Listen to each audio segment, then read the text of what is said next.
Assalamualaikum warahmatullahi wabarakatuh.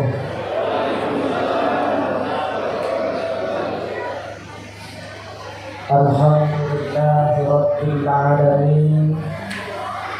Wassalatu wassalamu ala asyrafil anbiya wal mursalin wa ala alihi wa sahbihi ajma'in. Amma ba'du. Alhamdulillahi rabbil alamin. Segala puji hanyalah untuk Allah. Allah Tuhan yang Maha Pengasih, yang kasih-Nya tiada pernah untuk pilih kasih. Allah Tuhan yang Maha Penyayang, yang sayangnya tiada pernah untuk terhilang kepada seluruh hamba-hamba. Salawat serta salam hanya tercurahkan untuk junjungan kita baginda Rasul Muhammad sallallahu alaihi wasallam, manusia yang paling sempurna jasadnya, manusia yang paling sempurna budi pekertinya, manusia yang paling sempurna ibadahnya, paling dekat kepada Allah, contoh keteladanan bagi seluruh umat manusia tanpa terkecuali, yaitu baginda Rasul Muhammad sallallahu alaihi wasallam. Saya ingin cerita, ada seorang ulama di tanah Arab. Kebiasaan beliau ini selalu membaca maulid. Setiap malam Jumat di pondok pesantren beliau akan diadakan bacaan maulid. Dan apabila datang bulan Rabiul Awal, itu pondok pesantren beliau dibuka sebesar-besarnya. Kenapa? Di pondok pesantren beliau itulah akan dibacakan seluruh maulid. Maulid Barzanji, Maulid Diba, Maulid Ashraful Anam, Maulid Jilani, Maulid Al-Ajuz, semuanya dibaca. Itu keistimewaan beliau. Beliau ini di usia 7 tahun sudah hafal Quran beserta hadis watok yang disusun oleh Imam Malik. Umur 15 tahun mendapatkan gelar doktor karena mampu menghafal 1000 hadis bersanadnya. Allah Subhanahu wa taala berkehendak pada tahun 2005 bertepatan tanggal 15 Ramadan malam Jumat beliau wafat. Meninggal beliau. Dan alhamdulillah mayoritas Indonesia banyak muridnya. Biasalah di tanah Arab itu kalau orang meninggal itu 9 bulan kemudian akan diganti jenazah yang baru. Orang itu terkejut karena jasadnya masih utuh. Pada tahun 2007 kemudian digali lagi untuk mengganti dengan jasad yang baru, pun itu juga akan terjadi. Jasad beliau masih utuh, kain kafannya pun masih tetap putih tanpa tersentuh oleh hewan. Pada tahun 2009 digali kembali untuk yang terakhir kalinya. Ternyata jasadnya masih utuh, kain kafannya masih utuh, dan kulit beliau masih awet muda macam saya. Tidak mengalami perubahan. Kenapa? Keistimewaan yang Allah berikan kepada beliau karena ketika hidup di dunia senang membaca maulid Nabi Muhammad sallallahu alaihi wasallam. Semoga kita nanti seperti beliau juga. Kita tidak hafal Quran, kita bukan ulama, tapi Allah jaga jasad kita disebabkan menghadiri maulid baginda Nabi Muhammad sallallahu alaihi wasallam. Itu selawat. Saya mau cerita dulu nih. Keutamaan selawat dalam bacaan maulid ini, selawat yang ada di dalamnya. Ada seorang orang Arab, dia miskin, hidupnya susah, mau berdagang tak ada modal, hutang kemana-mana, minjam sama kawannya. Berapa? 500 dinar. 500 dinar itu kalau dirupiahkan 1,2 miliar. Maka uang emas 1,5 miliar dapat Kata kawannya, saya akan balikkan duit ini 3 bulan kemudian. Karena selebihnya mau saya pakaikan modal dagang. Oh iya, silakan. Balik dia. Setelah itu dibayar hutang sama tetangga orang kampung. Ternyata 500 dinar ini tak lebih tak kurang duit itu hutang di semua. Allah dia. Gimana saya mau mengganti duit ni? Bagaimana mau saya pakaikan modal untuk bayar hutang yang tak sanggup? Telah ada pusing. 3 bulan kemudian sesuai dengan janjinya, kawannya datang. Assalamualaikum, waalaikumsalam. Saya datang lagi hutang 3 bulan ni. Allah kawan, saya ini belum ada duitnya untuk gantikan duit ente. Oh mana bisa? Sebagaimana janji kita 3 bulan yang baru, hutang harus bayar. Kalau gitu saya akan laporkan untuk tidak lagi. Yalah, tak apa. Besok hari orang ini dihaporkan ke hakim dan dia dipanggil oleh hakim. Tanah Arab. Ada bilang hakim, kenapa kita tak bayar hutang? Kita menipu ya? Hei hakim, kalau seandainya saya niat untuk nipu, mungkin saya tak ada di kampung ini. Kalau memang saya niat untuk nipu, mungkin saat ini saya dipanggil sudah tak ada. Tapi saya tak nipu. Kalau begitu, kata hakim, ente akan dipenjara selama 10 tahun. Baiklah, saya terima dengan ikhlas. Tapi hakim, sebelum saya dipenjara 10 tahun, izinkan saya pulang. Pulang mau bilang sama istri dan anak saya bahwa saya besok akan dipenjara, biar mereka tak cari-cari saya. Kata hakim, apa jaminannya? Bingung dia. Rasulullah jaminan saya. Kalau ngomong tak itu sih jangan kata hakim. Maksudnya itu gimana? Hei hakim, kalau saya berdusta dengan omongan saya, maka saya ridho, saya ikhlas, saya tidak dianggap menjadi umat Nabi Muhammad. Dengar ucapan itu, kata hakim, oh silakan balik itu, balik dia. Sampai dulu malesuh mukanya. Istrinya bertanya, ngapa bang lemas pernah balik bang? Iya, hutang yang kemarin itu tak bisa lunaskan, saya besok di penjara. Oh begitu. Lalu kenapa abang bisa bebas? Saya menjadikan Rasulullah jaminan dalam hidup saya, maka saya bisa balik. Saya nak kemaskan barang-barang saya, besok saya ke penjara.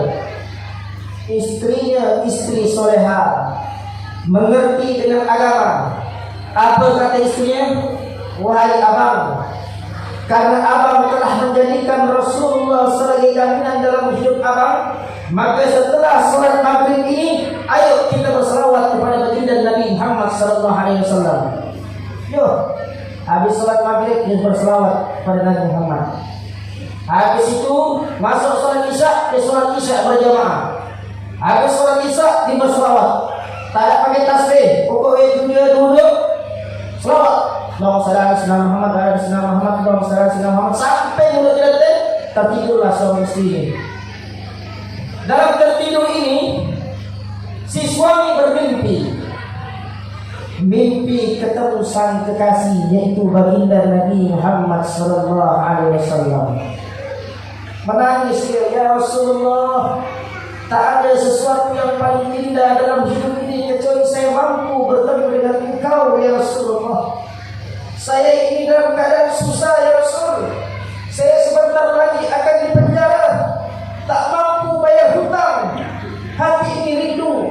Seandainya uang yang 500 dinar itu tak terbayarkan, tak apa ya Rasul. Yang penting saya dapat melihat wajahmu ya Rasulullah.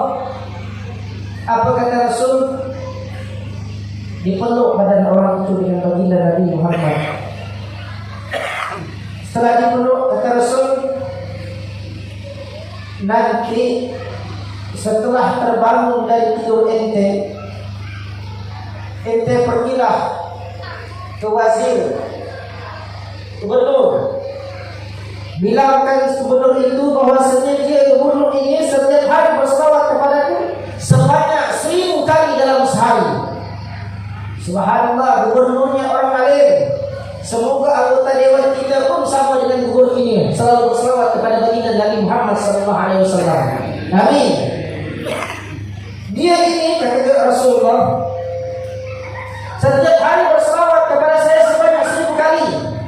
2 hari yang lalu tengah selawat dia bingung, lupa dia. Sudah sampai 1000 apa belum? Maka sampaikan kepada gubernur itu, selawat dia yang 1000 kali yang dia dibaca telah sampai kepada tak lebih tak kurang. Dan sampaikan kepada saya bahwa engkau harus membayarkan hutang untuk ini. Terbangunlah si pemuda tadi, bapak tadi. Terbangun, dikemaskan. Istrinya tidak tahu ini. Istrinya tidak tahu bahwa dia sudah bermimpi bertemu baginda Nabi Muhammad SAW. Kemana bang? Istri sudah bangun dah. Memaskan baju suaminya, simpankan di dalam tas, salam mencium tangan suaminya, keluarlah si suami tadi. Sebelum saya ke hakim, saya pergi ke rumah gubernur. Pergilah. Laki-laki tadi ini pergi ke rumah gubernur.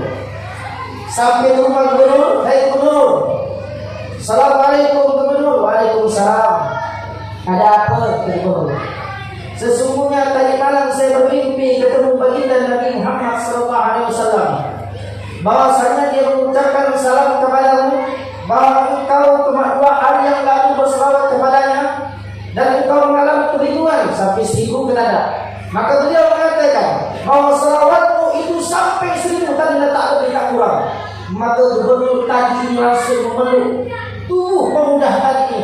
Ya Allah, terima kasih bahwasanya Rasulullah kenal sama saya. Gubernur itu senang bahwa Rasulullah berkirim salam kepada kami, selalu selawat kepada Nabi Muhammad. Maka si gubernur bilang tadi, ente ada apa salah? Apakah Rasulullah berpesan kepada saya dalam mimpi? Ya.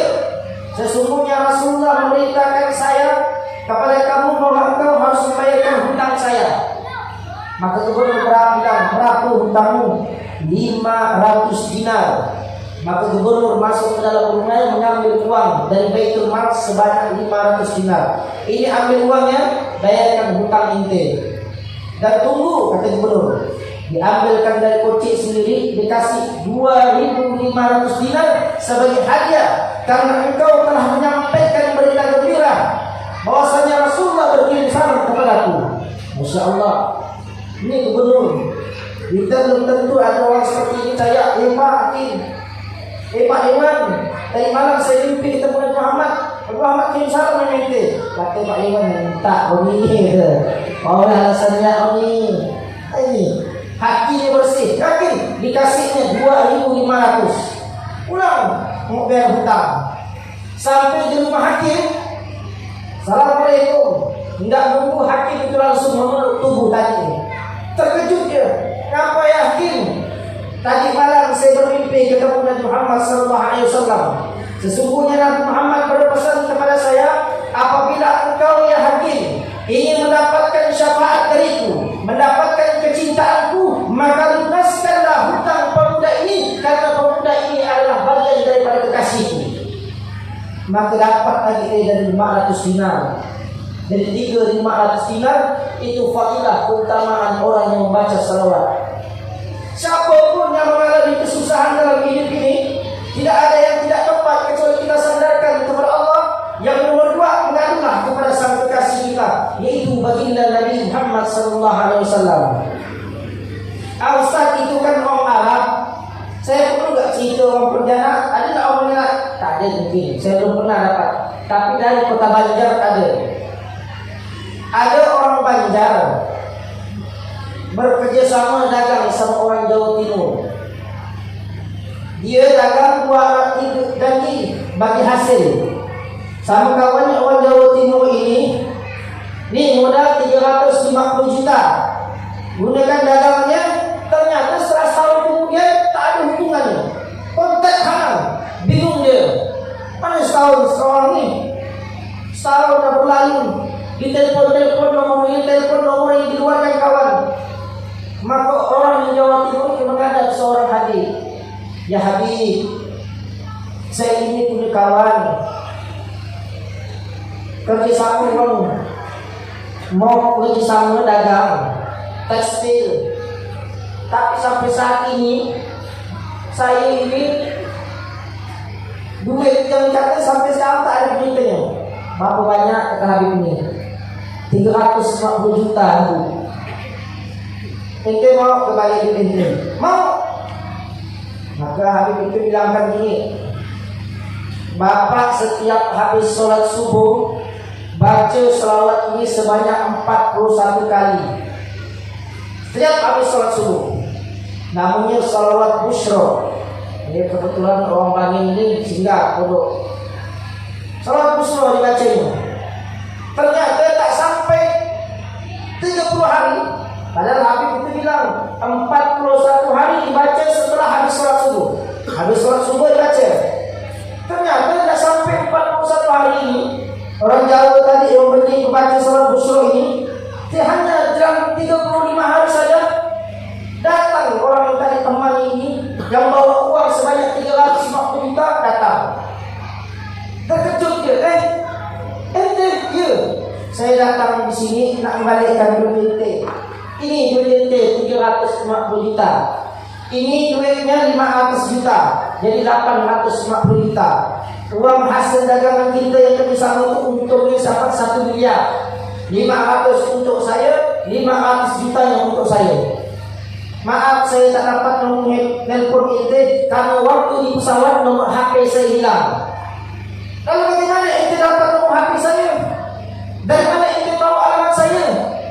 Saya mimpi seorang Habib kasih tahu saya, hei fulan bin fulan, kawan ente ini nunggu duit ente sampai sekarang gini-gini. Maka dia pun bilang, ya Habib, saya ingin balikkan duit ini, tapi saya tak tahu alamatnya. Makanya alamatnya langsung dikasih si Habib ini. Ini alamatnya, maka hasil itu saya datang. Kenapa? Fadilah membaca selawat Rasulullah Muhammad SAW. Ini keutamaan orang yang membaca selawat. Tuh. 2. Di dalam kitab Asyraful Anam, kitab Maulid di kota Mesir, ada seorang suami istri beragama Yahudi. Tahukah kita orang Yahudi ini adalah orang yang paling anti dengan agama Islam. Maka suatu hari sesuami istri ini bertanya, Bang, kenapa si orang Islam tetangga kita ini setiap datang bulan Rabiul Awal ini dia mengadakan acara besar-besaran? Maka sang suami bilang, orang Islam itu setiap bulan Rabiul Awal itu mengadakan maulid. Maulid itu apa bang? Hari kelahiran Nabi mereka. Siapa Nabi mereka? Muhammad. Jadi dia bukan agama Islam. Muhammad namanya. Oh Muhammad. Masya Allah ya bang. Ya. Di siang hari ini. Seiring sejalan berjalan dari waktu, di malam hari tertidurlah suami istri. Dalam tertidur si suami istri ini, istri perempuan tadi ini bermimpi melihat rumah tetangganya tadi pagi itu ngadakan maulid lagi di malam hari, dan orang yang datang jauh lebih banyak daripada jamaah sebelumnya. Maka si perempuan Yahudi tadi ini mendekat. Hei bapak, itu siapa sih yang di pentas itu? Wajahnya penuh dengan cahaya, penuh dengan kewibawaan, penuh dengan ketampanan. Siapa orang itu? Maka orang itu tadi menjawabkan, itu adalah Nabi kami Muhammad sallallahu alaihi wasallam. Maka si perempuan tadi bilang, hei bapak, boleh tak saya mendekat sama beliau? Maka bila beliau bilang, hei ibu, sesungguhnya Nabi Muhammad sallallahu alaihi wasallam tak pernah menolak kepada siapa saja pun yang ingin datang kepadanya. Siapapun agamanya, apapun orangnya, Rasulullah tak pernah menolak. Silakan mendekat. Maka perempuan Yahudi ini memberanikan diri mendekat dengan Nabi Muhammad. Pas tepat seperti ini, karena Rasulullah di pentas, dia dibawa. Maka dia dipanggil, ya Muhammad, karena dia bukan agama Islam. Maka Rasulullah menjawab, labbaiki. Terkejut perempuan ini. Hei Muhammad, kenapa engkau menjawab dengan kalimat labbaiki? Jawaban dengan penuh penghormatan. Biasanya kalau orang dipanggil itu na'am, aywa,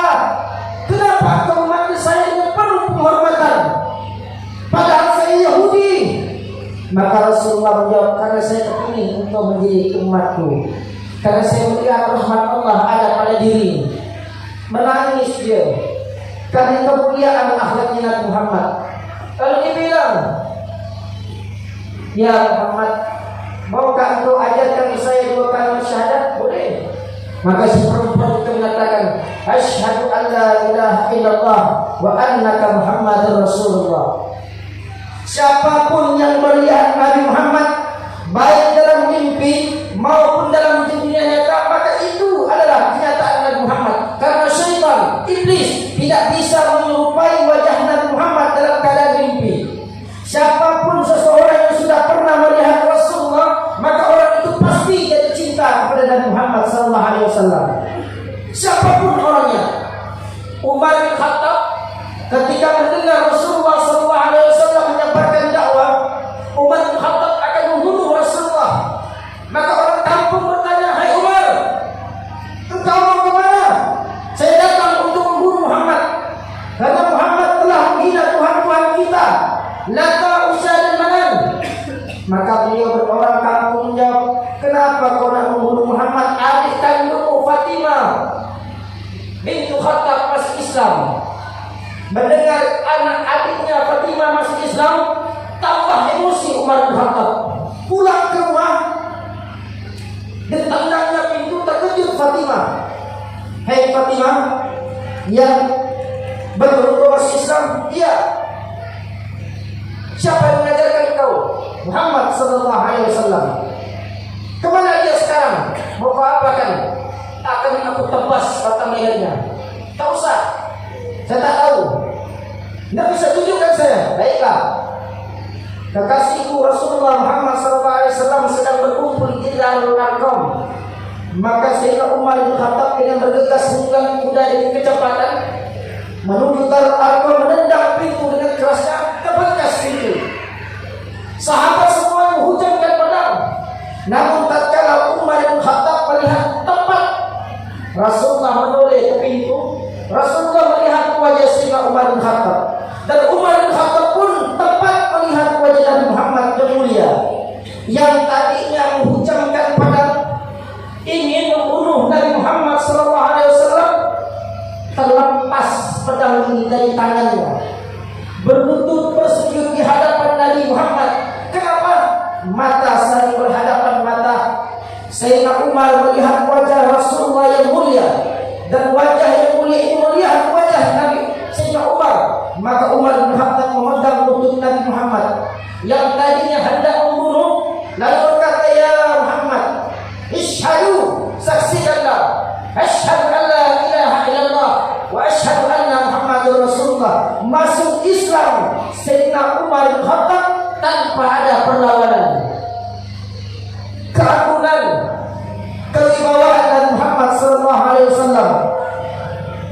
Sehingga ulama mengatakan, kalau saja Abu Jahal, Abu Lahab itu pernah satu kali saja melihat wajah Rasulullah yang mulia, maka Abu Jahal, Abu Lahab pasti akan masuk ke dalam agama Islam.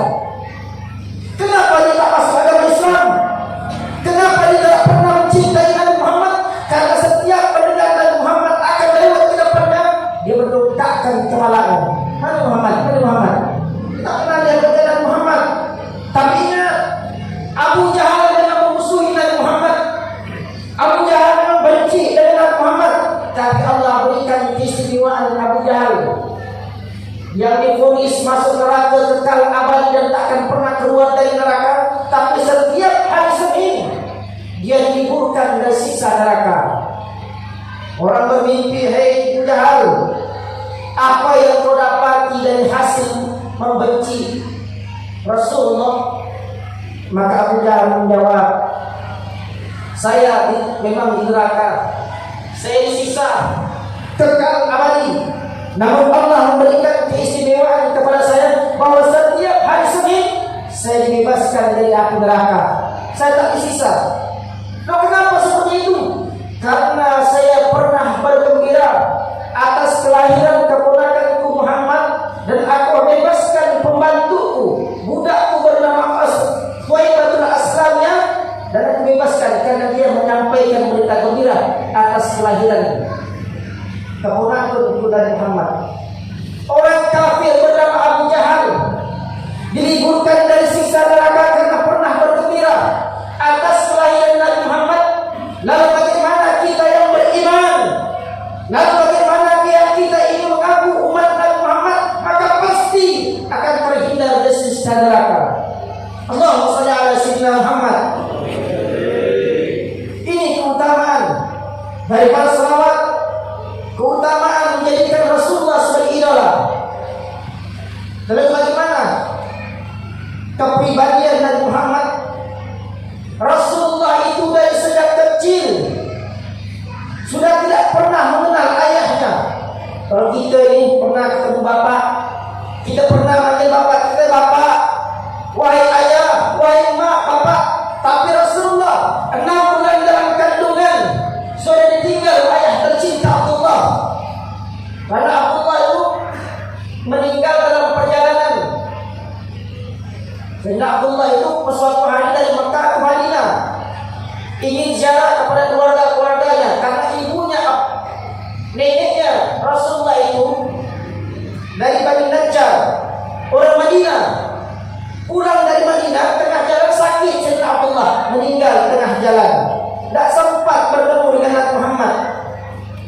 Lalu Rasulullah terlahir ke alam dunia, diasuh oleh Suwaibatul Aslamiyah, disusui oleh Halimatus Sa'diyah, disusui 6 tahun setelah besar, datang emak kandungnya Aminah ngambil Rasulullah.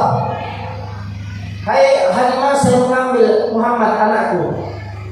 Mau dibawa ke mana? Saya mau jalan ke Madinah, mau ziarah keluarga bapaknya. Nanti setelah balik mau saya ajak dia ziarah kepada bapaknya. Bawalah, dibawa bapak emaknya Aminah sampai ke Madinah.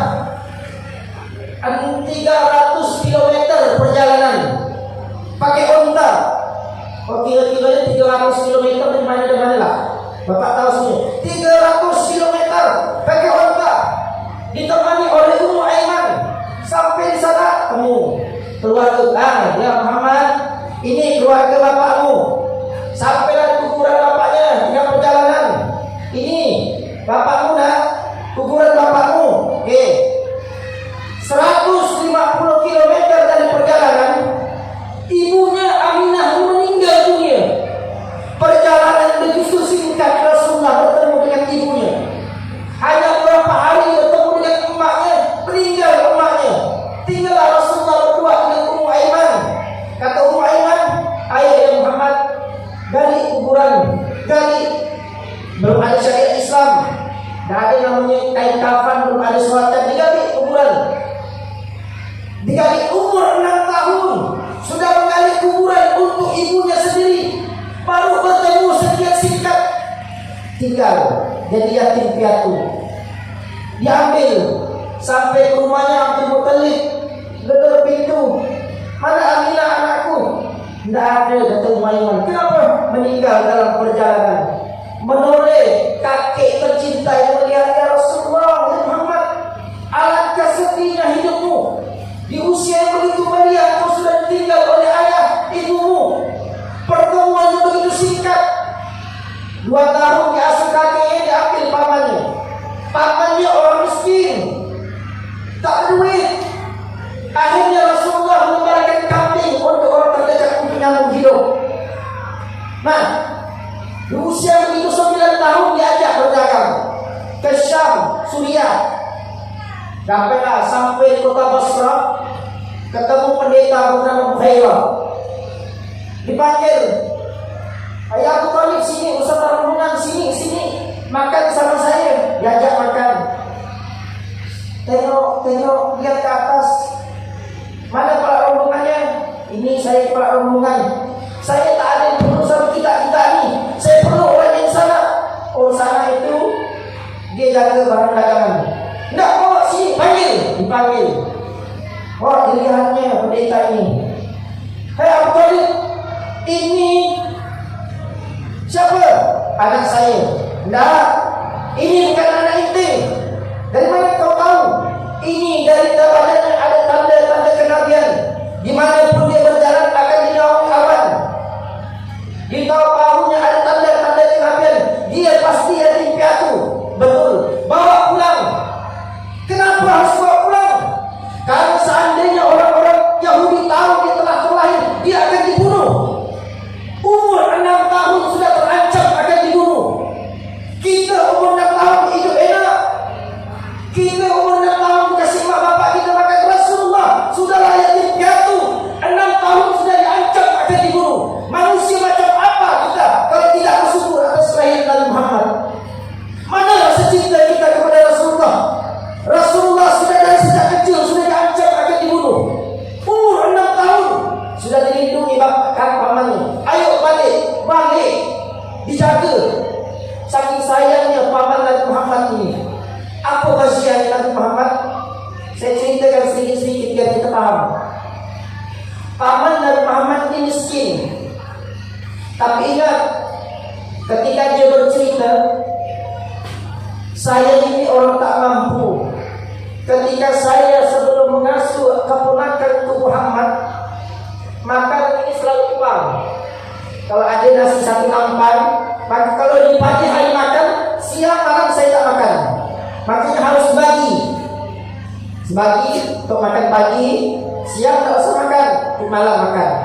Tapi tatkala saya mengasuh keponakan itu Muhammad dan Muhammad makan bersama kepada anak-anakku, makanan itu selalu berlebih. Makan hari tak habis, siang tak habis, malam baru habis. Padahal porsinya sama. Lalu apa yang terjadi dengan keponakan itu Muhammad? Keponakan itu Muhammad, apabila saya bangunkan dia dari tidur, tak selayaknya seperti orang-orang biasa. Kenapa? Kalau kita dibangun tidur, kasih ada rambut kusal-kusal. Tak kalau Nabi Muhammad ketika dibangunkan dari tidur, matanya tercelak rapi, rambutnya bagaikan sudah tersisir rapi, dan liur yang keluar dari Nabi Muhammad, jangan macam liur kita, harum wangi seperti kasturi. Kalau kita, ibu, bangun tidur gimana? Allah Muhammad, saya sebutkanlah. Ini Nabi Muhammad. Bagaimana kecintaannya? Tak ada manusia yang paling cinta kepada kita itu kecuali Nabi Muhammad. Tak ada orang yang paling rindu kepada kita kecuali Nabi Muhammad. Saya ceritakan dulu tentang akhlak Nabi Muhammad, baru tentang kerinduan Nabi Muhammad. Bagaimana akhlaknya Rasulullah? Suatu hari Rasulullah sedang jalan-jalan. Tengah jalan-jalan, Rasulullah bertemu sama nenek-nenek tua, ngangkat kayu bakar. Sedang ngangkat kayu bakar, Rasulullah datang, "Hei nenek, mau saya bantu?" "Mau." Rasulullah angkat kayu bakar, simpan di panggungnya. Jalan. Sambil jalan si nenek ini bercerita, "Wahai pemuda, hati-hati ya. Saya dengar di kota Arab itu ada pemuda bernama Muhammad. Dia itu ngaku-ngaku jadi nabi. Hati-hati, dia itu tukang sihir. Dari mulutnya keluar fitnah." Sepanjang perjalanan si nenek ini menceritakan kejelekan kepada Nabi Muhammad, tapi sepanjang perempuan ini menceritakan, Nabi Muhammad hanya tersenyum. Ada ke orang macam kita nak carikan anggota dewan lah, kaki dia dek, kaki yang cari anggota dewan dia numpang sihir bulanya, ambil orang ketuk balantuk itu kita. Tapi enggak dengan Nabi Muhammad. Sampai di rumah, Nabi Muhammad rapikan rumahnya. Nabi Muhammad bersihkan rumahnya, kayunya disusun oleh Nabi Muhammad. Nabi Muhammad sediakan dimakan. Setelah itu Rasulullah permisi. Ketika ada permisi, perempuan ini mengejar Nabi Muhammad, "Hei pemuda, dari sepanjang jalan tadi ini saya belum sempat kenalan." "Oh iya," kata Nabi Muhammad, "nama saya Muhammad bin Abdullah. Yang ibu ceritakan sepanjang jalan itu, sayalah orangnya." Mendengar ucapan itu, perempuan tadi gemeteran, hampir pingsan tubuhnya. Dipegang Rasulullah, "Tenang bu, saya tak akan balas kejahatan ibu dengan saya, karena ibu nak tahu saya." Apa katanya? "Ya Muhammad, alangkah indahnya akhlakmu ya Muhammad. Belum saya temukan manusia yang sepanjang jalan saya jelek-jelekan, tapi kau balas dengan kebaikan. Sepanjang jalan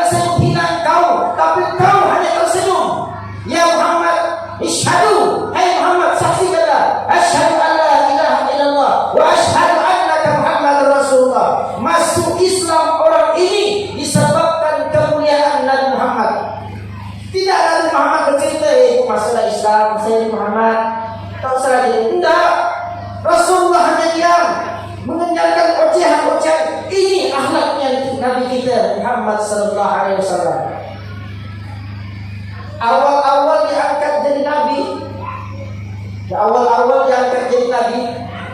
Nih, usia 25 tahun diangkat jadi nabi. Ngumpulkan orang, orang-orang kampung, percaya engkau kepada saya? Semua orang dah percaya. Kenapa Bapak percaya? Karena engkau dari sejak kecil tidak pernah berdusta ya Muhammad. Kalau begitu, kalau Bapak percaya, mulai saat ini jagalah Bapak, diri Bapak, keluarga Bapak dari siksa neraka. Tengah ngomong seperti itu berdiri Abu Jahal. Hei Muhammad, alihada jama'atana, hanya sekedar ini kau datang untuk mengumpulkan kami? Tapan laka anta ya Muhammad. Kalau bahasa Indonesia itu, dasar mampus kau Muhammad. Tapi Rasulullah tersenyum, tidak membalas ucapan Abu Jahal yang kasar, ucapan Abu Lahab yang kasar tidak dibalas. Tapi Allah sendiri yang membalas. Tabbat yada abi lahab wa tab.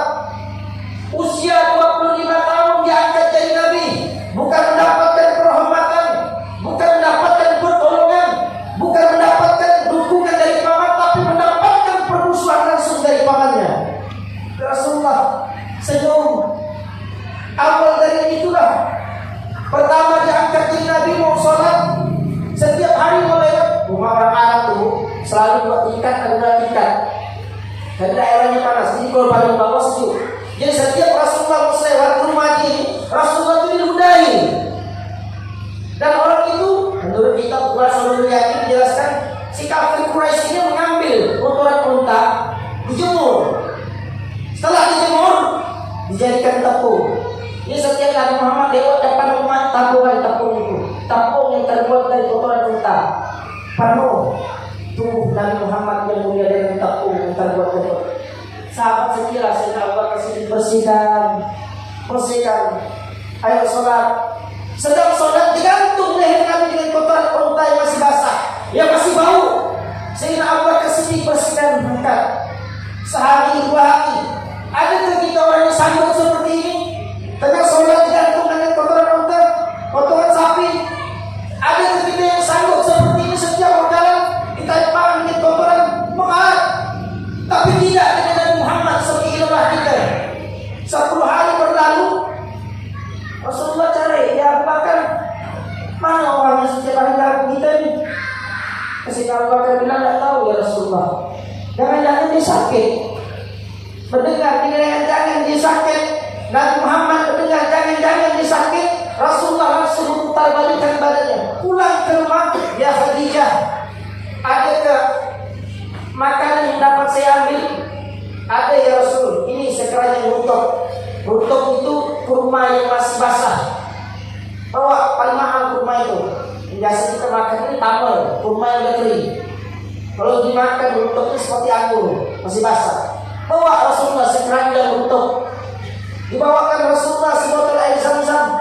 Dijenguk Rasulullah, Assalamualaikum. Kalau bukan orang Islam tidak jawab, siapa di luar? Saya Muhammad. Bangun si kafir tadi ini, gemeteran, takut kalau Rasulullah membalaskan dendam. Namun Rasulullah memegang dadanya, tenang, sabar. Saya datang bukan membalas dendam. Saya datang ke sini untuk menjenguk Anda yang sedang sakit. Dikasih Rasulullah makan kurma. Kalau Rasulullah kasih, setelah makan kurma, Rasulullah kasih minum.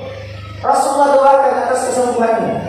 Ketika Rasulullah hendak kembalikan badannya, orang ini memegang jubah Nabi Muhammad yang mulia. Lalu berkata, ya Muhammad, alangkah indahnya akhlakmu. Engkau balas kejahatanku dengan kebaikan. Ketahuilah Abu Jahal, Abu Lahab lain memerintahkan saya untuk melakukan perbuatan itu. Ya Muhammad, ketika saya sakit, Abu Jahal, Abu Lahab tidak melihat saya. Namun engkaulah orang yang pertama kali menjenguk saya. Sambil memegang jubah Nabi Muhammad, lalu berkata, ya Muhammad, ishhadu, saksikanlah. Ashhadu an la ilaha illallah wa ashhadu annaka Muhammadur Rasulullah. Masuk Islam orang ini kembali disebabkan akhlak Nabi Muhammad yang mulia, yang jelas-jelas jahat sama beliau, yang jelas-jelas memusuhi Nabi. Namun Rasulullah selalu memberikan kebaikan kepada orang yang jelas memusuhinya. Ini akhlaknya Nabi kita, Nabi Muhammad, yang harus kita ajarkan kepada anak-anak kita, agar anak-anak kita, hei anakku, jangan kau jadi pendendam nak. Anak-anak kita dengan membaca sejarah Nabi yang kita kenal dengan Nabi, kemudian kita ajarkan akhlak Nabi kepada anak-anak kita. Kenapa? Di dunia formal tak akan pernah diceritakan tentang akhlak Nabi. Di dunia SD, SMP, SMA, bahkan perguruan tinggi tidak akan diajarkan bagaimana kehidupan Rasulullah. Yang ada hanya di dunia pondok pesantren diajarkan akhlak Rasulullah, kepribadian Nabi Muhammad. Ketika Rasulullah berdakwah di kota Makkah, tak sanggup berhadapan dengan kejahatan dan demi kejahatan orang-orang Makkah, datang perintah Allah, pindah kau ke Madinah ya Muhammad. Di sana banyak keluarga orang tuamu, di sana banyak paman-pamanmu, nenek-nenekmu. Hijrah Rasulullah ke Madinah. Di Madinah Rasulullah mendapatkan ocehan seorang perempuan Yahudi tua, buta, dekat pasar. Pekerjaannya adalah, hei penduduk Madinah, jangan percaya Muhammad. Sesungguhnya Muhammad adalah pendusta, mengaku dirinya Nabi, ahli sihir, tukang santet. Setiap hari itu kerjaannya. Ingat, setiap perempuan ini kelaparan, Rasulullah sendiri yang memberikan makan dan minum. Setiap perempuan ini kehausan, Rasulullah sendiri yang memberikan dan minum. Lapar, kasih Rasulullah makan. Berapa lama? Dalam sehari 3 kali. Berapa lama? Selama 10 tahun lamanya. Setiap habis nasi lagi makan, dia pegang tangan Nabi Muhammad. Wahai pemuda yang baik hati, berhati-hatilah kau dengan Muhammad. Muhammad itu tukang fitnah. Hati-hati kau dengan Muhammad, dia tukang sihir. Dia telah menghina Tuhan-Tuhan kita, Lata, Uzza, Manan. Sambil memegang tangan Nabi setelah Nabi memberikan makan. Apa kata Nabi? Ya bu, saya dengarkan ibu. 10 tahun mencaci maki Nabi Muhammad. 10 tahun juga Rasulullah kasih dia makan. Ada kita yang sanggup? Kalau kita punya tetangga miskin, lalu dicaci maki kita, tapi ketika dia lapar, kita kasih dia makan. Ada yang kita sanggup melihat tetangga seperti itu? Tak sanggup kita. Tapi tidak dengan kekasih kita Rasulullah. Beliau adalah contoh kehidupan kita. Ini yang harus dicontoh. Tanggal 12 Rabiul Awal, hari Senin, Rasulullah panggil oleh Allah untuk pulang. Satu-satunya makhluk, satu-satunya makhluk Allah, satu-satunya manusia yang hari kelahirannya, yang hari pulangnya ke alam barzakh sama. Rasulullah lahir tanggal 12 Rabiul Awal, hari Senin, maka Allah panggil Rasulullah untuk pulang ke alam barzakh pada tanggal 12 Rabiul Awal, hari Senin. Cuma Nabi Muhammad lah orangnya satu-satunya. Maka Sayyidina Abu Bakar Siddiq bertanya, hai Aisyah. Aisyah itu anaknya Sayyidina Abu Bakar Siddiq, istrinya Rasulullah. Maka ketika Rasulullah meninggal, pulang, Abu Bakar Siddiq bertanya, hai Aisyah anakku, adakah amalan kekasihku Muhammad yang belum pernah saya lakukan? Ada. Apa itu? Memberikan makan kepada perempuan Yahudi buta di pasar. Maka bergegaslah Sayyidina Abu Bakar Siddiq pergi melihat, mau menyuapi. Tapi begitu dekat yang tadi mengasih makan, dia ambil seluruh kurma yang ada diremaskan oleh Sayyidina Abu Bakar Siddiq, lalu sampaikan ke mulut perempuan Yahudi. Geram dia karena ngoceh, mencaci maki Nabi Muhammad. Maka si perempuan tadi memuntahkan seluruh makanannya, lalu berkata, ini bukan orang yang setiap hari ngasih saya makan. Dari mana ibu tahu? Kalau bukan saya, karena laki-laki yang setiap hari memuapkan saya makan, dia punya dulu kurma yang ada di mulutnya. Setelah itu saya tinggal menelannya, karena saya tak punya gigi. Dan setiap kurma yang keluar dari mulutnya akan terasa jauh lebih manis daripada manisnya madu. Satu buah kurma akan sanggup mengenyangkan perut saya. Maka Sayyidina Abu Bakar Siddiq mengatakan, hai ibu, orang yang setiap hari menyuapi Anda telah tiada, sudah pulang berselamanya. Menangislah perempuan tadi. Alangkah cepatnya, masih muda, sudah tiada, tak ada macam Muhammad dia, kata dia. Menetes air mata Sayyidina Abu Bakar Siddiq. Ya Rasulullah, alangkah mulianya akhlakmu. 10 tahun engkau caci maki dan fitnah, engkau sanggup melakukan kebaikan. Saya satu hari yang mendengar seperti ini tak sanggup, ya Rasul. Maka Sayyidina Abu Bakar memalingkan, kalau begitu saya permisi. Ketika hendak permisi, perempuan tadi memegang jubah Sayyidina Abu Bakar Siddiq, lalu berkata, wahai pemuda, kalau saya boleh tahu siapa si orang yang setiap hari memberikan saya makan dan minum selama 10 tahun terakhir ini. Meneteslah air mata Sayyidina Abu Bakar Siddiq, lalu mengatakan, ketahuilah ibu, sesungguhnya orang yang setiap hari memberikan Anda makan dan minum, dialah orang yang setiap hari engkau caci maki. Orang yang setiap hari memberi engkau minum adalah orang lelaki yang setiap hari engkau fitnah sebagai tukang sihir. Mendengar ucapan itu, menangis si perempuan itu, lalu mengatakan, ya Abu Bakar, hai Abu Bakar, Ishhadu, saksikanlah, asyhadu an la ilaha illallah wa asyhadu anna Muhammadur Rasulullah. Masuk Islam orang itu disebabkan kemuliaan akhlak Nabi Muhammad. 10 tahun mencaci maki Nabi Muhammad, 10 tahun disuapkan Nabi Muhammad, kita masuk Islam. Tapi setelah Rasulullah telah tiada, baru dia masuk agama Islam, disebabkan kemuliaan akhlak Nabi Muhammad sallallahu alaihi wasallam. Ini kekasih kita Nabi Muhammad. Ini baru sedikit akhlaknya Rasulullah. Suatu saat Rasulullah berjalan-jalan di kota Badui. Orang-orang kampung ini mengadakan acara. Di tempatnya tak ada alas, cuma di tempat jalan. Maka seorang Badui memanggil, ya Rasulullah, turunlah. Turun Rasulullah, hadir kawan. Turun Rasulullah dari kudanya. Rasulullah makan bersama orang-orang itu tanpa ada alas. Cuma kita ada juga anggota dewan, Pak Gubernur, Pak Bupati, diundang makan di jalan. Bekat, malu, tak ada alas. Tapi Rasulullah, makhluk yang paling dimuliakan oleh Allah, sampai dicatat dalam Al-Quran dengan kemuliaan dan kepribadian. Rasulullah makan bersama orang Badui tanpa ada alas sedikit pun, makan di tanah untuk menyenangkan orang yang mengundangnya. Nabi kita Muhammad sallallahu alaihi wasallam, akhlak yang terpuji dan langsung dipuji oleh Allah yang Maha Agung. Ini yang harus kita ajarkan kepada anak-anak kita. Lalu bagaimana kemuliaan Nabi Muhammad? Nih, kemuliaan Nabi Muhammad.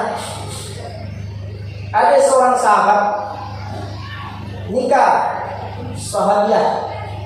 Dia bilang suami-suaminya, bang, lama dah saya nak bertanya sama bang, ngapa dek? Selama kita nikah nih bang, abang tak pernah mandi, kecuali mandi sebulan sekali.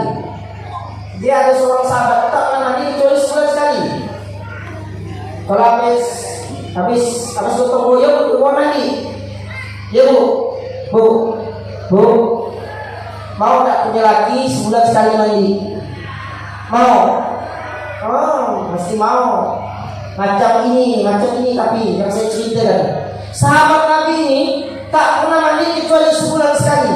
Tapi ingat, walaupun dia tak pernah mandi, tubuhnya ini bau minyak kasturi, wangi sekali. Kata istrinya, abang ini walaupun tak pernah mandi, tapi keingat abang ini mengingat saya dengan kekasihku Rasulullah Muhammad SAW. Setiap abang masuk rumah ini bau harum, bau wangi, mengingatkan engkau, mengingatkan saya dengan Nabi Muhammad.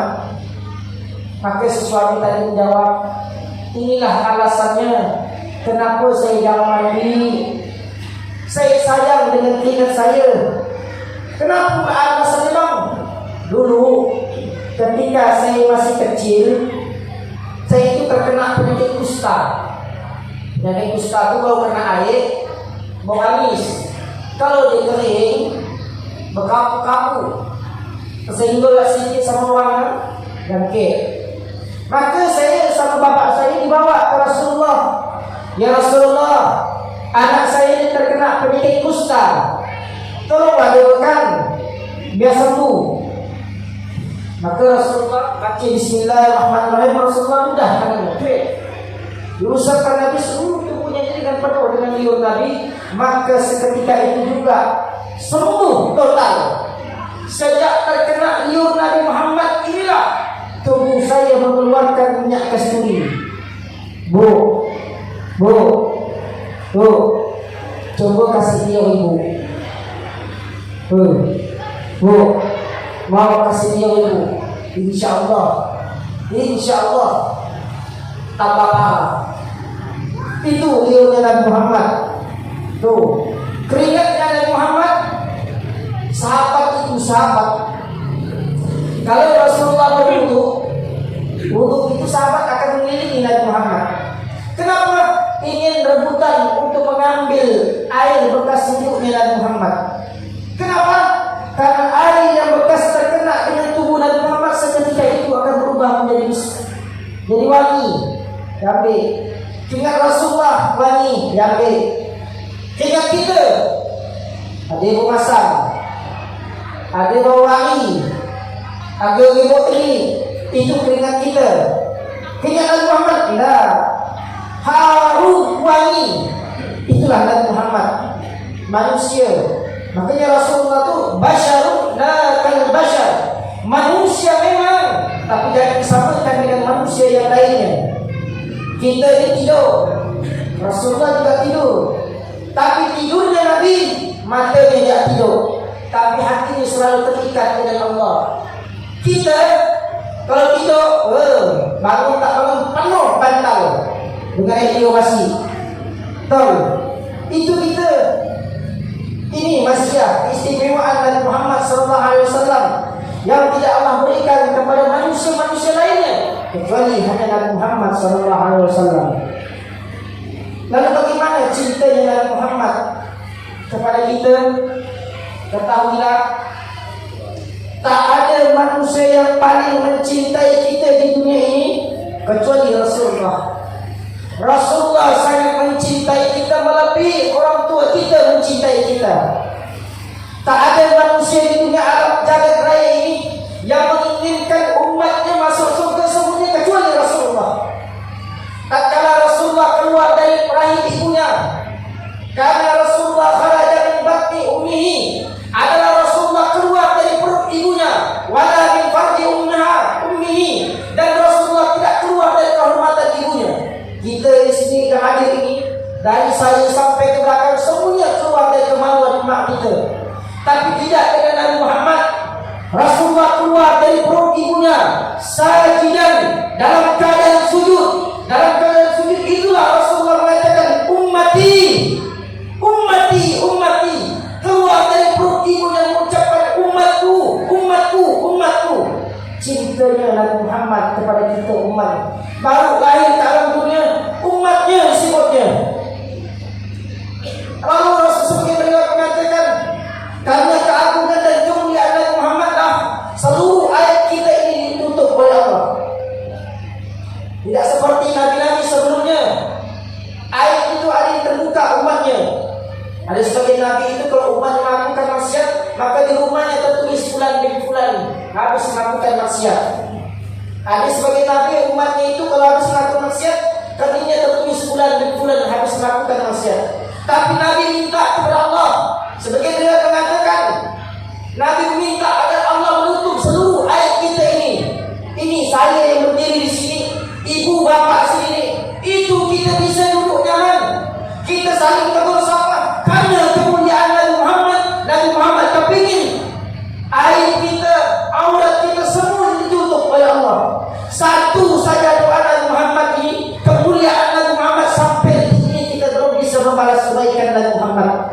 Apa yang sudah kita korbankan untuk Nabi Muhammad, apa yang sudah kita berikan untuk Rasulullah,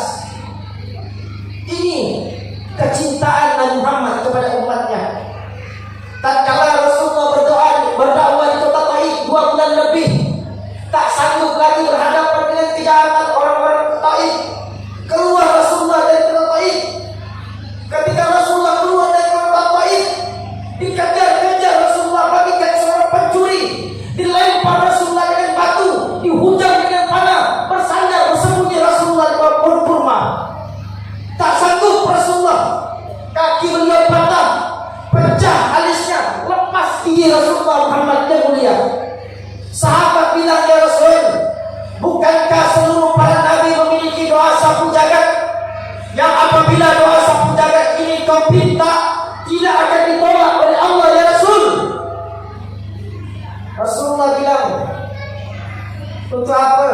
Biar mereka semuanya habis. Seperti umat-umat sebelumnya. Umat Nabi Lut tidak sanggup lagi Nabi Lut berhadapan dengan umatnya. Keluar ke luar satu jalan. Habis umatnya itu. Hujan dengan hujan batu. Nabi Musa tak sanggup lagi berhadapan dengan umatnya. Ditenggelamkan umatnya. Nabi Nuh tidak lagi sanggup berhadapan dengan umatnya. Keluar ke luar satu jalan. 40 hari 40 malam hujan deras menghampiri, membanjiri, habis umatnya. Ya Rasulullah, lakukan saat ini juga. Nabi Muhammad tidak.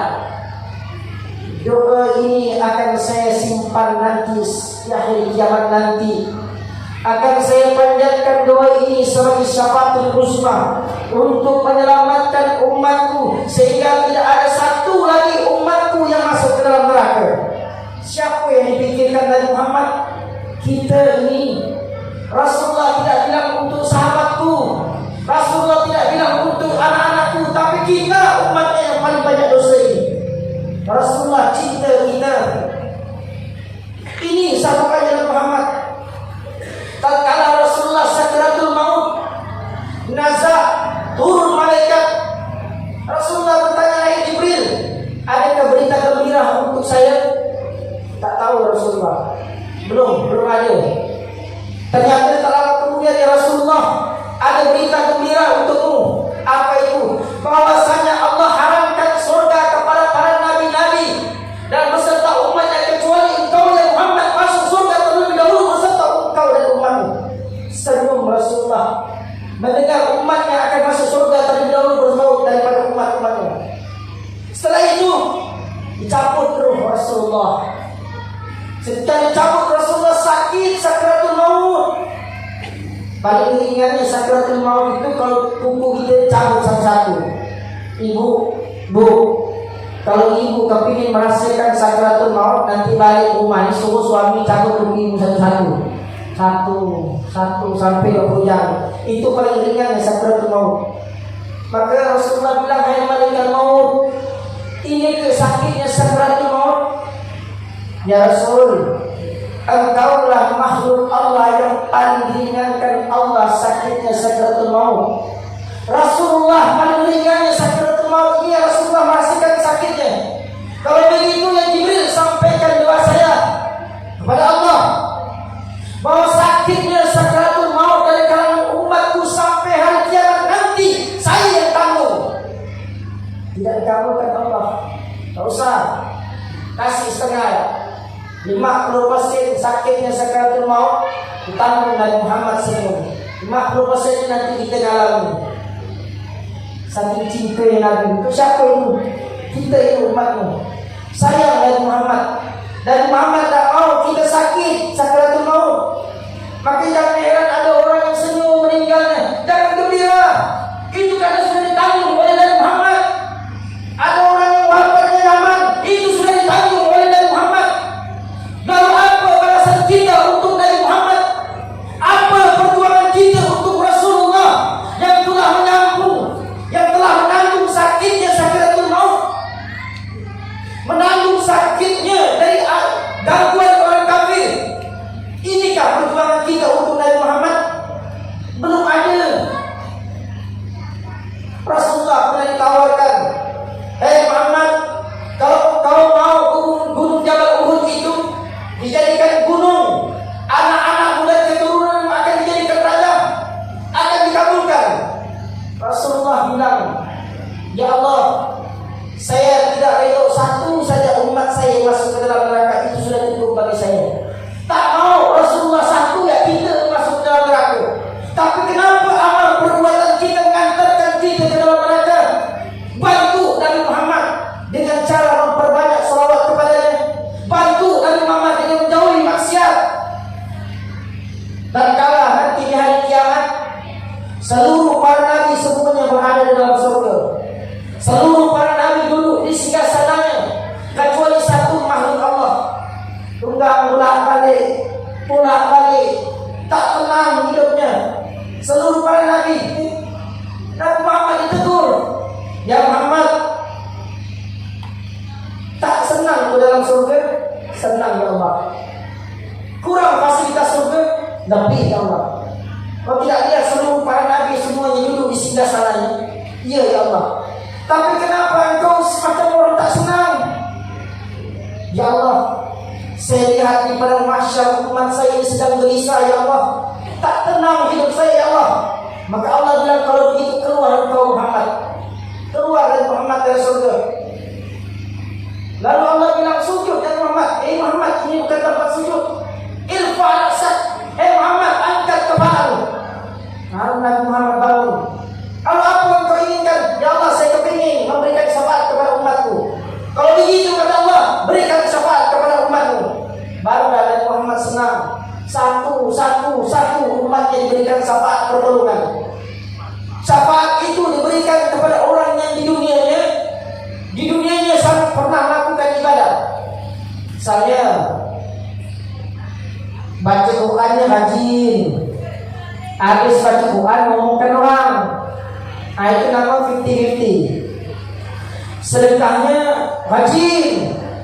Korupsinya lebih banyak daripada sedekahnya. Ini 50-50. Orang macam kayak gini dapat syafaat. Puasanya rajin. Tapi sudah ngomongkan orang masih hari. Tapi kalau di dunia tak pernah sholat, di dunia tak pernah sedekah, di dunia tak pernah baca Quran, apa yang mau disyafaatkan dari Muhammad untuk kita? Bantu Rasulullah dengan amalan kita agar Rasulullah kasih kita syafaat. Ini kurangkah rasa cinta Nabi Muhammad kepada kita? Yang kurang itu rasa cinta kita kepada Nabi Muhammad. Belum ada yang kita berikan. Ini perjuangan masih sedikit dan kita ada di maulid ini belum ada apa-apanya. Belum. Masyaallah muslimin, untuk menutupi ceramah saya ingin mengutip sebuah kitab. Dan kitab ini dikarang oleh Syekh Muhammad Al-Jamali. Kitab ini berjudul Alimu Auladakum Bihubbin Nabi Sallallahu Alaihi Wasallam. Atau dalam bahasa Indonesianya, hai orang tua, ajarkan anak-anak kalian untuk mencintai Nabi Muhammad. Ketika kitab ini terkarang, seorang bertanya, ya Syekh, ya Alim, entah apa untuk bilang kata ini. Bukankah kita semuanya orang yang mencintai Nabi Muhammad? Betul. Tapi pertanyaan ini telah terjawab di zaman sekarang. Pertanyaan yang puluhan tahun ini terjawab di zaman sekarang. Coba kita lihat anak-anak muda kita jauh lebih senang dengan lebih mengenal pemain sepak bola daripada Rasulullah. Anak-anak perempuan kita jauh lebih mengenal seorang artis daripada kehidupan baginda Nabi Muhammad SAW. Kalau yang betul kita mencintai Nabi Muhammad, ajarkan anak-anak kita dengan akhlaknya Rasulullah.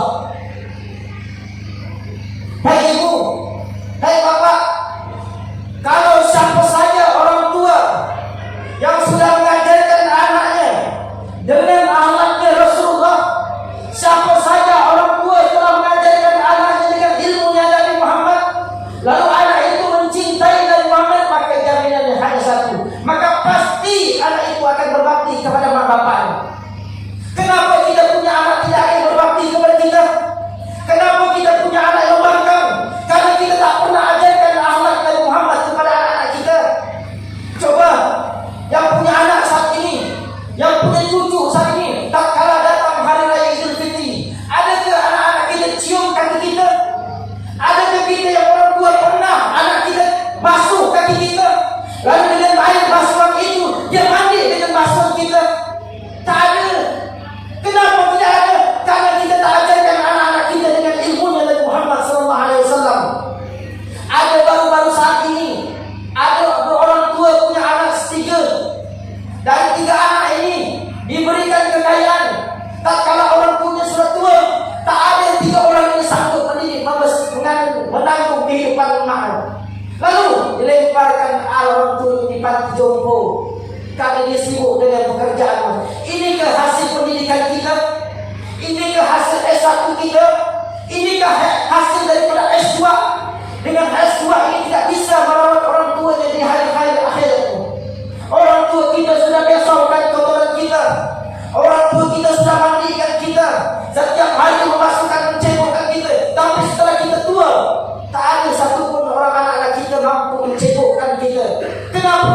dalam darah anak kita tidak ada ibunya Nabi Muhammad SAW. Sehingga kalau kita tua, anak kita tidak ada berbakti kepada kita. Jangan menyesal, jangan bersedih kalau tua anak-anak kita membuang kita. Jangan nangis karena kita sendiri ketika masih muda tidak menanamkan ilmunya Nabi Muhammad dalam darah mereka. Banyak orang tua yang dalam hidupnya dibentak anak-anaknya. Banyak orang tua dilawan orang anak-anaknya sendiri. Bahkan dilawan, kadang-kadang ada anak kandung yang menampar orang tuanya sendiri. Kenapa? Kita sebagai orang tua tak pernah tanamkan ilmunya Nabi Muhammad kepada anak-anak kita. Kita sibuk dengan ilmu dunia. Kita bangga anak-anak kita memiliki S1, S2. Kita bangga dengan anak-anak kita punya pekerjaan. Namun kita lupa di hari tua kita tertipu. Man mayyitu fi qabrihi kal ghariqil mutahawwis. Orang yang sudah meninggal di alam dunia seperti orang yang tenggelam timbul di lautan. Apa yang diharapkan dari S1 kita tidak, dari kekayaan anak kita tidak. Yang tazilu da'watan min ahlihi, menunggu doa dari sanak keluarganya yang masih hidup. Kita rasakan sendiri, dari saat kita tanamkan ketuh kesadaran kita dari yang sehari ini, siapa di antara kita yang setiap hari, setiap waktu doakan mak bapak kita di dalam barzah? Adakah kita setiap habis sholat kita doakan mak bapak kita? Kalau tidak ada, itu bertanda dalam diri kita memang tak pernah mencintai Nabi Muhammad SAW kita. Untuk berbakti kepada orang tua kita yang di alam barzah yang kita lupa, kita hanya doakan dia mereka seminggu sekali atau setahun sekali. Bulan Syaban atau masuk Ramadan baru kita doakan. Orang tua kita di sana setiap hari kepingin mendapatkan doa daripada anak-anaknya. Tapi kenapa kita sebagai anak lupa? Karena orang tua kita lupa untuk mendidik ilmunya Nabi Muhammad di dalam darah kita. Saat itulah kita tidak bisa berbakti kepada dirimu. Mana rasa cinta kita kepada Nabi Muhammad? Mana rasa rindu kita kepada Rasulullah? Bukankah dengan berbakti kepada Rasul, berbakti kepada orang tua bagian daripada mencintai Nabi Muhammad? Bukankah berbakti menolong orang tua bagian daripada mencintai Rasulullah?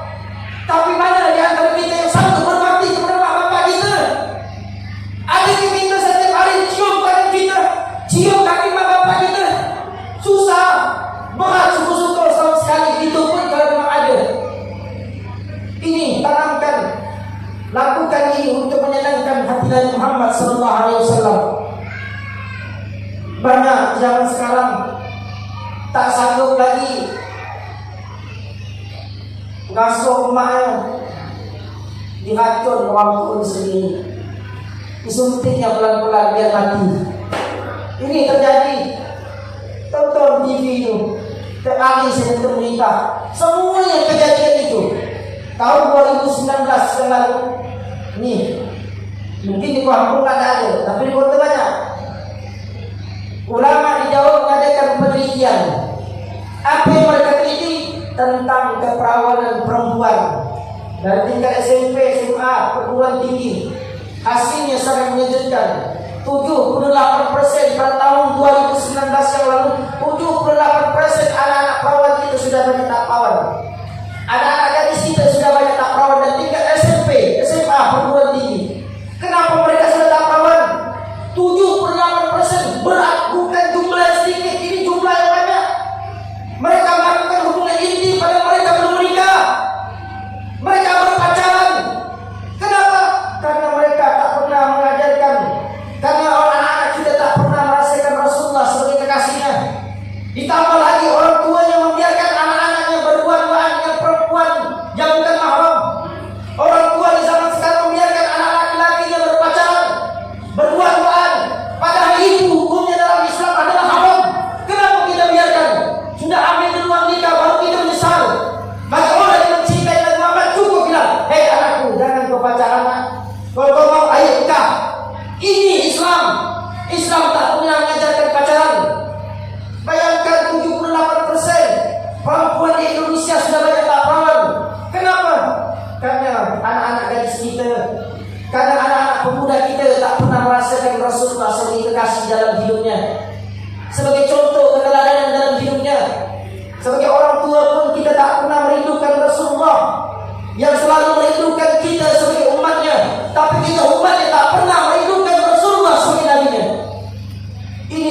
Sesuatu yang menyakitkan hati Nabi Muhammad adalah di zaman sekarang orang tua menjauhkan anak-anaknya dengan ajaran Islam.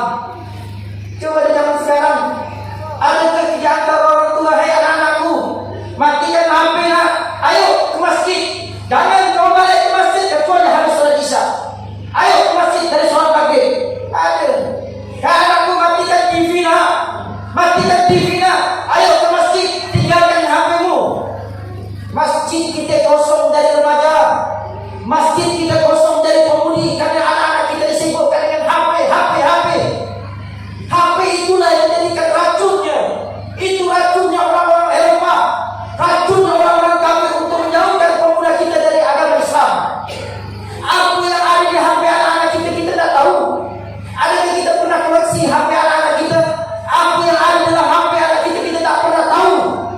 Sementara hari demi hari anak kita makin jauh dari Allah. Sementara kita semakin tua mati, tak ada anak kita yang tahu mengkafankan kita ketika kita meninggal. Tak ada anak kita yang sanggup memandikan kita ketika kita mati terwujud kaku. Kenapa? Karena ketika hidup di dunia kita jauhkan anak kita dengan ajaran Nabi Muhammad SAW. Ajaran yang terbaik sepanjang masa adalah ilmunya dari Muhammad SAW. Ini kita mengaku cinta Nabi Muhammad, solat subuh ya kita sholat, apalagi mau membangunkan anak kita solat subuh. Bohong, dusta semuanya itu. Kita mengaku umat Nabi Muhammad, tapi amal perbuatan kita menjauhkan kita dengan ajaran Nabi Muhammad. Ini sebentar lagi masjid kita dari singgung bapak tadi akan dibangun. Masjid ini perlukan dana. Kata Nabi, "Man ahya sunnati faqad ahabbani, wa man ahabbani kana ma'i fil jannah." Barang siapa menghidupkan sunnah-sunnahku, sungguh orang itu telah mencintai aku. Dan barang siapa orang itu mencintai aku, maka jaminan semua satu, pasti orang itu disamakan pada saya nanti dalam surga. Nih, kalau memang kita mencintai Rasulullah SAW, kita bantu masjid ini, keluarkan harta sebagian harta kita untuk mengangkat, untuk timbulnya syariat agama Islam. Islam akan jaya, Islam akan tegak kalau umatnya bersatu. Dan tidak ada persatuan kecuali dengan adanya silaturahmi. Saling silaturahmi, memberi satu sama saya, "Ini saya punya duit, bangunkan masjid. Ini sedekah jariah yang sampai kalau masjid ini terbangun dengan duit kita, maka ketika kita mati nanti pahalanya sampai mengalir. Sampai kapan? Sampai masjidnya hancur berkeping-keping, baru stop amalan ini. Keluarkan uang kita, keluarkan duit kita. Ketika kita sedekah nanti keluar duit, ya Allah, saya sedekah untuk masjid ini cuma satu, ya Allah, untuk menyenangkan Nabi Muhammad SAW. Ya Allah, saya didik agama anak saya, ya Allah, saya pondokkan anak saya pesantren. Tidak lain tidak bukan cuma satu tujuan saya, untuk menyenangkan hati Nabi Muhammad SAW. Ya Allah, saya larang anak saya pegang HP. Ya Allah, saya haramkan anak saya untuk pacaran. Tujuan satu, untuk menyenangkan hati Nabi Muhammad SAW. Itu tanamkan seperti itu. Sedekah untuk Nabi Muhammad, didik anak untuk Nabi Muhammad, semuanya untuk Nabi Muhammad SAW. Kalau semua ini terngalir, maka Nabi Muhammad akan cinta kepada kita. Kalau Rasulullah sudah cinta sama kita, maka Nabi Muhammad akan datang melalui mimpinya. Sayang Nabi Muhammad sama kita. Sayang, kita tak sayang kepada Nabi Muhammad SAW. Semuanya sayang kepada Nabi Muhammad. Saya bertanya, hai bapak-bapak, hai ibu, apakah bapak cinta kepada Nabi Muhammad? Hai ibu, apakah ibu cinta kepada Nabi Muhammad? Bapak cinta kepada Nabi Muhammad? Benar? Benar. Nah, kalau benar, saya minta dengan keikhlasan bapak-bapak, kalau bapak betul-betul mencintai Nabi Muhammad, ayo keluar duitnya, sumbangkan untuk pembangunan masjid ini. Saya minta keriduan satu panitia berdiri untuk minta duit kepada jamaah-jamaah yang sekarang. Bapak, ada yang mau bergerak? Lalu ibu-ibu, bapak-bapak ini cinta dengan Nabi Muhammad, saat ini dia mau menyumbangkan duitnya untuk pembangunan masjid kita. Ayo Pak, doa. Yang ibu-ibu sebelah, yang bapak-bapak sebelah. Ayo, makin besar duit yang kita keluarkan, makin besar pula kecintaan Nabi Muhammad kepada kita. Semoga kita yang keluarkan duitnya untuk menyenangkan Nabi Muhammad. Semoga Allah kabulkan semua hajatnya. Sebelum saya menutup ceramah saya kali ini, semoga yang hadir maulid hari ini, yang punya hajat dikabulkan Allah hajatnya. Semoga yang keluar nanti dari maulid ini dengan niat menyenangkan hati Nabi Muhammad, yang punya hutang lunaskan Allah hutangnya. Allah lunaskan hutang-hutangnya disebabkan maulid Nabi Muhammad. Yang belum punya jodoh dikasih jodoh oleh Allah. Yang belum punya pekerjaan dikasih pekerjaan oleh Allah. Yang belum punya haji dihajikan oleh Allah karena maulidnya Nabi Muhammad SAW. Yang punya penyakit disembuhkan penyakitnya oleh Allah disebabkan maulidnya Nabi Muhammad. Yang ingin calonkan jadi Pak Camat, Pak Lurah, anggota dewan dikabulkan hajatnya oleh Allah karena maulidnya Nabi Muhammad. Seandainya kita hari ini meninggal, besok kita wafat, semoga wafatnya kita karena kecintaan Nabi Muhammad SAW. Inilah yang akan saya sampaikan. Mohon maaf atas segala kekurangan. Wassalamualaikum warahmatullahi wabarakatuh.